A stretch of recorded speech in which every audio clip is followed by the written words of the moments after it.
इसलिए बताया कि धामनगर के मुजाहिद मिल्लत की नवासे आएंगे, उनको अपने घर ले जाना, इंशाअल्लाह उनका इलाज होगा। तो भी बात अचानक में समझ में आ गई।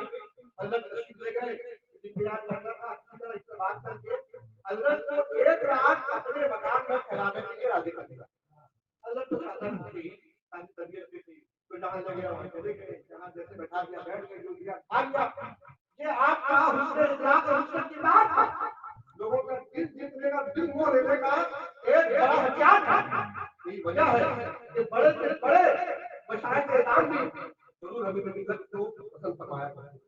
आपने देखा उनके हालात के दिनों में इस वक्त हिंदुस्तान नहीं बल्कि बरसगीर का सबसे बड़ा आलिम हुजूर बहुत इज्जत करीब है। कैसी मोहब्बत के साथ उनकी ये जानकारी हुआ। हजरत को वो लेके अपने मकान उस कमरे में, जिस कमरे में जिन्नातों का बसेरा था, उसी कमरे में हजरत को उसने ठहरा दिया। अब जो लाल बाबा था कलकत्ते का, ये हजरत के साथ खिदमत में गया था, उसको किसी कमरे में बुला दिया। हजरत को चारपाई पे आराम करवा दिया, ये नीचे सो रहा है। इसका बयान है लाल बाबा का कि रात को आधी रात में जब मेरी नींद टूटी तो मैं उनको देख रहा हूँ कि चारपाई पर हजरत बैठे हुए हैं और दूसरे बहन को मुबारका हो रहा है, बातचीत हो रही है, मगर जिससे बातचीत हो रही है वो नजर नहीं आ रहा। अरे समझ गए हो ना हो, ये सामने वाला जिन्ना जरूर होगा। आपकी तो पसीने छूट गए, हालत खराब हो गई, सोने की कोशिश तो की, आंख बंद किया मगर नींद नहीं आई। अल्लाह अल्लाह करके रात गुजरी, सुबह हुई। हजरत ने मालिक मकान को बुलाया और कहा, अरे तुमने बताया नहीं, तुम्हारे मामला कहाँ पर थे? अच्छा चलो जाने दो, आज से ये घर खाली हो गया, हमको हमेशा के लिए इस घर में रहना। हजरत ने जब लाल बाबा ने पूछा कि हजरत वो रात में आप किससे बात कर रहे थे?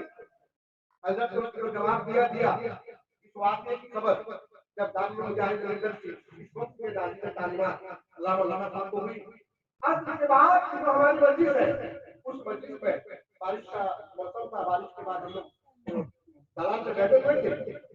दादी साहब ने हजरत से पूछा, हजरत अपनी तारीफ कभी पसंद नहीं फरमाया और मैं कभी उनकी करामात और इस तरह की बातें वो सुनना पसंद करती हूँ। हजरत से जब पूछा गया तो हजरत कहा कि छोड़िए वो सब जाने दीजिए मौलाना साहब। तो नाज़िम साहब ने जिक्र कर नहीं, हजरत हम चाहते हैं कि तस्दीक हो जाए, हमने सुना था। तो हजरत ने कहा जानते हैं लोग इधर उधर की बात करते हैं, कहेंगे कि ये अपनी तारीफ करता है, लेकिन जब बहुत ज्यादा इस्तेमाल हुआ हम सब लोग लगे कि भाई ये वाकया हाथ आया है। तो तब हजरत का बयान कर रहा है कि हाँ वो मुझे उस कमरे में ले गया। मैं जब पहुंचा तो सारे जिन्नात आ गए और मुझसे कहने लगे कि आप यहाँ क्यों आए हैं? अब मैंने कहा भाई मैं लिखा पता मकान मालिक लाया था, मुझे बता दिया। तो जिन्नातों ने कहा कि हजरत हम कई साल से यहाँ पे बसेरा किए हुए थे, मगर आप आए तो मुजाहिद मिल्लत का फैजान आया, अब हम इस कमरे में नहीं रहेंगे, हम अभी इसी वक्त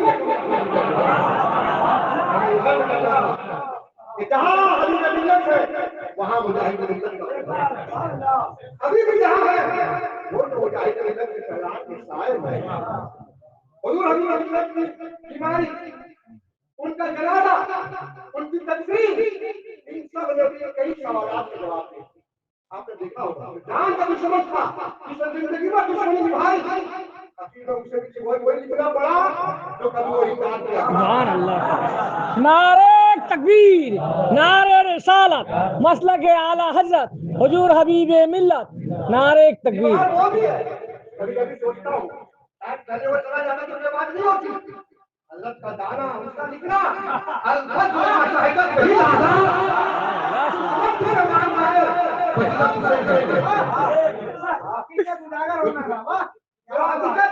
दुश्मन बता दे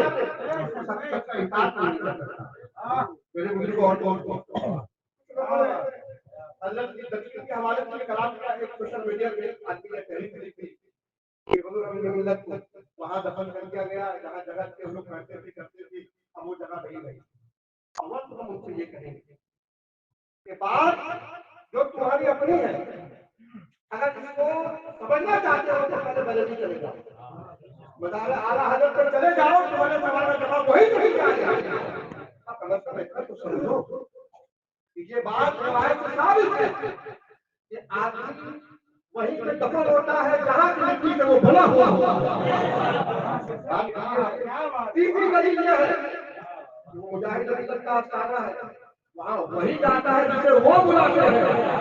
आप सोचे तो सही, क्या मुजाहिद मिल्लत के चाहे बगैर उनके बगल में कोई सो सकता है? हमारा पीर वहाँ सोया हुआ है। अक्सर हजरत ये फरमाते थे कि सही बात है मौलाना, हम लोगों की क्या हैसियत है, मुजाहिद मिल्लत के कदमों पर चलकर हम लोग इधर उधर सफर करते जाते हैं, फिर वो शेर करते जगह अपने कदमों में लेकर मुजाहिद है, हमें भी दिया मुंह दिखाने के काबिल है। ये शेर तो हम लोगों के लिए था।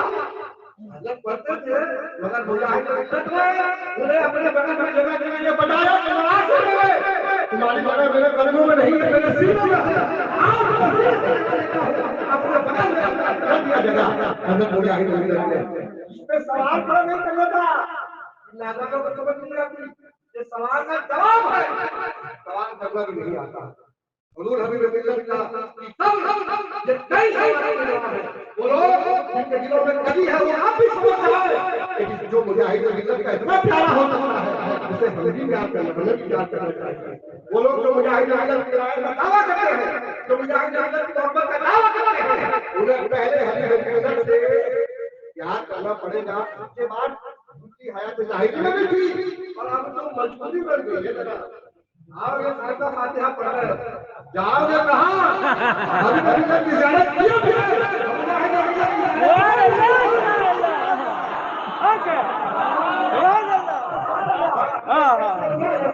नानी तो नहीं होता, उसकी नानी की थोड़ी थोड़ी शुद्ध फकीर होगी, जहाँ हो वहाँ हो, इधर हो उधर हो, मगर फैसला मुजाहिद मिल्लत फरमाते हैं, फैसला आला हज़रत फरमाते हैं, फैसला गौसे पाक फरमाते हैं।